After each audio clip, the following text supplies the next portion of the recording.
तो नमस्कार दोस्तों, एक बार फिर से आप सभी लोगों का स्वागत है ट्यू टावर के इस नए वीडियो में। यहाँ पर आज हम लेकर के आए हैं रेजिस्टेंस किस तरीके से सर्किट में सॉल्व होता है और किस तरीके से इसको सिंपलीफाई करके सर्किट को सॉल्व किया जा सकता है। इन तमाम मुद्दों पर चर्चा करने के लिए हम लोग यहाँ पर उपस्थित हैं।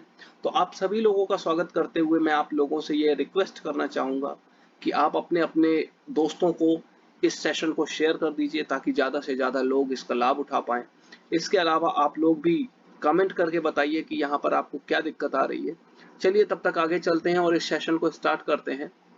सबसे पहले हम लोग सीखने जाने वाले हैं कि concept of the solving of the circuit with only resistance in the circuit, यानी कि रेजिस्टेंस के अलावा कैपेसिटर हो सकता है सर्किट में, तो उसको ना देखते हुए अभी सिर्फ और सिर्फ हम लोग रेजिस्टेंस पे फोकस करेंगे कि किस तरीके से सिर्फ और सिर्फ अगर रेजिस्टेंस लगा हो सर्किट में तो उसको किस तरीके से सॉल्व करते हैं।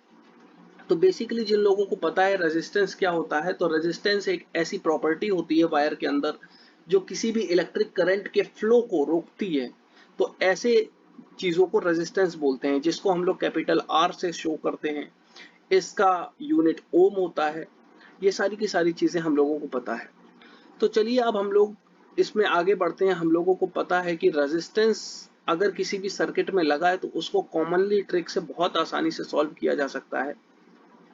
बेसिकली रेजिस्टेंस किसी भी सर्किट में दो तरीके से लगाया जा सकता है, या तो वो पैरेलल लगाया जा सकता है या वो सीरीज में लगाया जा सकता है। तो जैसा कि आप लोग देख पा रहे हैं यहाँ पे दो तरीके से किसी भी रेजिस्टेंस को यहाँ पे लगा हुआ देख पा रहे होंगे आप। यहाँ पे एक ये जहाँ पे मेरा ये कर्सर घूम रहा है ये सीरीज में लगा हुआ है, और यहाँ पे ये जो कर्सर यहाँ पे घूम रहा है ये पैरेलल में लगा हुआ है। तो हम लोगों को बेसिकली तीन तरीके के क्वेश्चन इससे पूछे जा सकते हैं।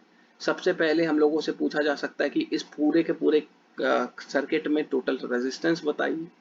दूसरा हम लोगों से क्वेश्चन पूछा जा सकता है कि इस पूरे के पूरे सर्किट में टोटल करंट बताइए। और तीसरा जो मेन इंपॉर्टेंट क्वेश्चन हम लोगों से पूछा जा सकता है कि टोटल वोल्टेज क्या होगा अराउंड द 2 पॉइंट्स। अब दोस्तों इसमें देखने वाली बात यह है कि हम लोग जब भी किसी भी रेजिस्टेंस को सीरीज में लगाते हैं तो इनके बीच के पॉइंट्स में जो वोल्टेज है हमारा वो वेरी कर जाता है, चेंज हो जाता है। लेकिन वहीं पे जब हम लोग पैरेलल में रेजिस्टेंस को लगाते हैं तो हर एक पॉइंट के बीच में जो पोटेंशियल डिफरेंस होता है वो सेम रहता है। तो इसलिए इस बात को बेहद ध्यानपूर्वक रखना चाहिए कि हम लोगों का जो भी घर की वायरिंग होती है उसमें सारे के सारे अप्लायंसेस जो है वो पैरेलल लगते हैं, क्योंकि ताकि हम लोगों को जो पोटेंशियल डिफरेंस है वो पूरा का पूरा मिले। तो चलिए आगे चलते हैं। फिलहाल हम लोग अपने टॉपिक पे फोकस करते हैं कि हम लोग किस तरीके से यहाँ पे सर्किट से इफेक्टिव रेजिस्टेंस निकाल सकते हैं। तो चलिए आगे चलते हैं। दो तरीके हम लोगों ने सीख लिए कि सीरीज होता है और पैरेलल होता है।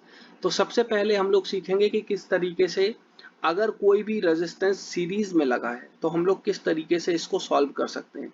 तो आगे जो चित्र आप लोग सामने देख पा रहे हैं इसमें तीन रेजिस्टेंस जो कि सीरीज में लगे हुए हैं, R1, R2 और R3। अगर आप ध्यान से देख पा रहे होंगे कि R1 है एक पहला रेजिस्टेंस, दूसरा रेजिस्टेंस R2 है और तीसरा रेजिस्टेंस R3 है। अगर हमें ये तीनों रेजिस्टेंस को सॉल्व करना है और इनका इफेक्टिव रेजिस्टेंस निकालना है तो बस सिंपली हमें क्या करना है कि इन तीनों को आपस में जोड़ देना है, यानी कि R1 plus R2 plus R3। तो जो हमारा इफेक्टिव रेजिस्टेंस R होगा वो निकल करके आ जाएगा R1 plus R2 plus R3। ठीक है, और इसकी सारी की सारी चीजें बाकी मैंने लिख करके दे दी हैं। यहाँ पे total resistance R1 plus R2 plus R3 आ गया है। तो यहाँ तक अगर चीजें आपको सही तरीके से समझ में आ रही हैं, आप लोग प्लीज जल्दी से जल्दी इस सेशन को शेयर कर दीजिए अपने दोस्तों के बीच में। फिर आगे बढ़ते हैं हम लोग। आगे हम लोग पढ़ने वाले हैं find out the total resistance in the circuit where resistance in parallel. अब आप आगे जो आप स्क्रीन पे चीजें देख पा रहे हैं इसमें तीन रेजिस्टेंस आपस में पैरेलल में लगे हुए हैं, और तीनों रेजिस्टेंस अगर आपस में पैरेलल में लगे हुए हैं तो इनको सॉल्व करने का तरीका होता है कि अगर R1, R2 और R3 तीनों पैरेलल में है तो इनको सॉल्व करके इफेक्टिव रेजिस्टेंस निकालने का तरीका है 1 अपॉन R, जहाँ पे R इसका क्या है इफेक्टिव रेजिस्टेंस है, वो हो जाएगा बराबर में 1 upon R1 plus 1 upon R2 plus 1 upon R3। और इस तरीके से हम लोग टोटल रेजिस्टेंस यहाँ पे निकाल लेंगे 1 upon R is equal to 1 upon R1 plus 1 upon R2 plus 1 upon R3।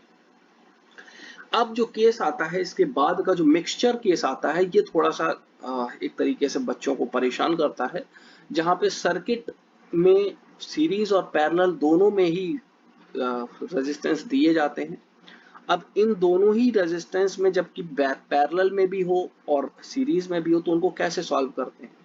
तो इनको सॉल्व करने का जो सबसे सिंपलेस्ट मेथड ये है, तो उनमें से सबसे सिंपलेस्ट मेथड ये है कि आपको जब भी कभी सीरीज में चीजें दिखाई दे रही हैं, तो जो सीरीज में दिखाई दे रही है उनको आप रिड्यूस करके उनके सर्किट को और केवल पैरेलल में चेंज करने की कोशिश करें। जैसे सामने वाले चित्र में हम लोगों को R1 और R2 ये दोनों ही सीरीज में दिखाई दे रहे हैं। अगर ये दोनों सीरीज में दिखाई दे रहे हैं तो हम लोग इनको डायरेक्टली जोड़ सकते हैं, R1 प्लस R2 कर सकते हैं।